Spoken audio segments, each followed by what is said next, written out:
Bonjour et bienvenue sur Perron TV. Aujourd'hui, on se retrouve pour une émission spéciale Médiatique 2023. Ce concours, organisé par le Clémy, récompense les médias scolaires. Au programme de ce journal spécial, 10 minutes d'émission représentative du travail de la rédaction sur le thème du développement durable. Tout d'abord, nous avons la chance d'interviewer Monsieur Weiss, un spécialiste des mares. Il aidera le Club Nature du collège à mettre en œuvre un de leurs projets. Nous terminerons avec un reportage sur notre belle et unique forêt de Troncé. Allons tout de suite retrouver Louise et notre invité, Monsieur Weiss. Bonjour Monsieur Weiss. Bonjour. Les éco-délégués et les membres du Club Nature ont pour projet de favoriser la présence de biodiversité au collège. À cet effet, nichoirs, mangeoires ont été installés, un poulailler accueille nos poules noires du Berry, un potager a été créé. Le collège est désormais refuge LPO et se prépare au retour des hirondelles. On participe à de multiples protocoles de sciences participatives qui permettent de quantifier et d'identifier la biodiversité autour de nous.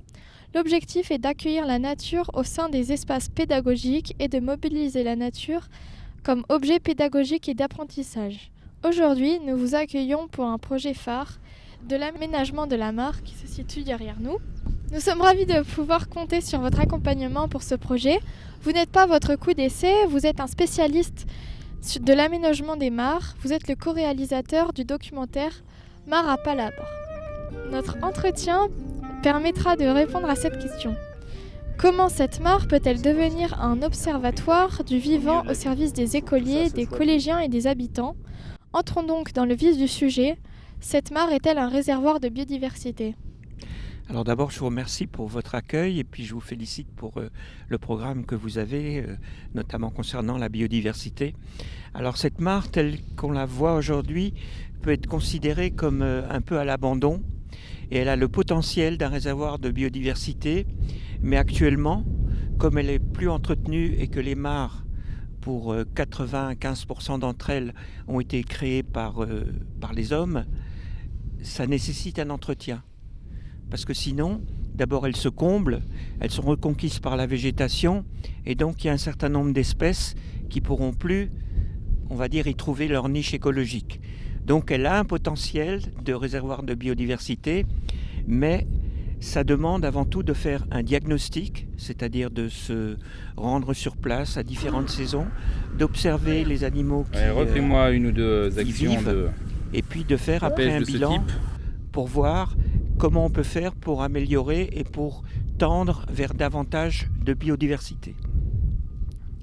Quelles sont les règles à respecter en matière d'aménagement, d'entretien de la mare pour favoriser le foisonnement de la biodiversité ?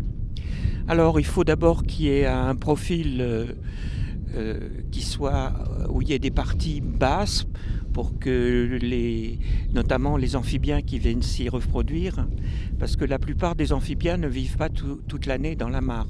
Les crapauds, certaines grenouilles ne se rendent dans la mare que pour se reproduire, pour y pondre. Donc quand elles se mettent à l'eau, elles ne vont pas toujours se rendre compte que, ma foi, il n'y a pas d'endroit pour en sortir. Donc il faut qu'il y ait un endroit avec une pente douce et puis un endroit plus profond où les animaux puissent se réfugier par rapport à leurs prédateurs, notamment tous les échassiers qui mangent. Voilà.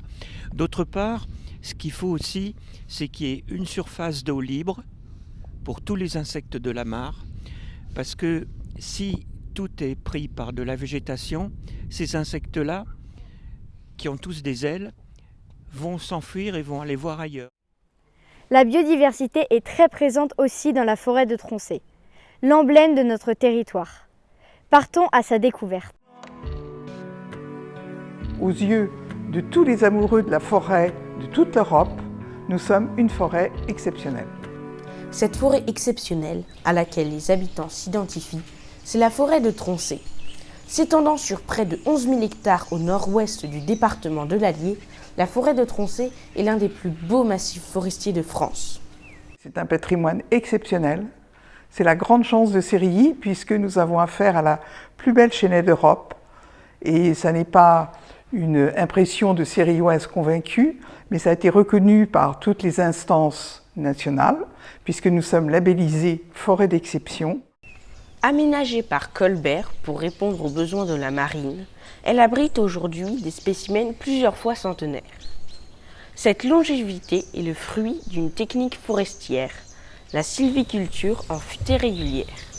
Inscrite depuis le 8 juin 2022 à l'inventaire national du patrimoine culturel immatériel français. Ce savoir-faire consiste à faire pousser au sein d'une même parcelle des arbres d'âge sensiblement identiques pendant 1 à 2 siècles. Les années passent et le paysage varie dans la futaie, du jeune semis à la forêt cathédrale. Ici, vous avez le résultat de 200 ans de travail. Tout à l'heure, vous avez vu le gland.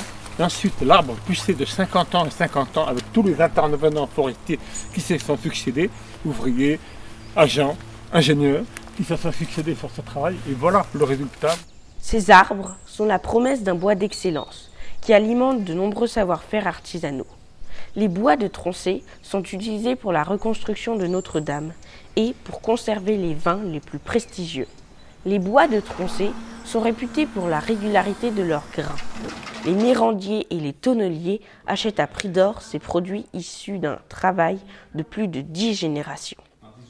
La méranderie constitue un atout économique majeur pour l'Allier. On a la société Chêne-Bois qui est le plus gros employeur privé de la commune, ils sont environ 45 employés. Après, nous avons des bûcherons, nous avons des scieries en périphérie de la forêt de Troncé, pas uniquement pour scieries. Enfin, en tout cas, pour le territoire, c'est un vivier important d'emplois, sans compter également les emplois liés à la gestion de la forêt à travers l'ONF. La forêt de Troncé est une ressource économique pour le territoire, mais elle est aussi son principal attrait touristique. Très fréquentée de longue date, la forêt de Troncé propose différents aménagements d'accueil au public créés par l'ONF, qui entend donner toute sa place au tourisme dans cet espace naturel. Les touristes croisent le chemin des naturalistes. Troncé compte 2 réserves biologiques, en plus des zones Natura 2000.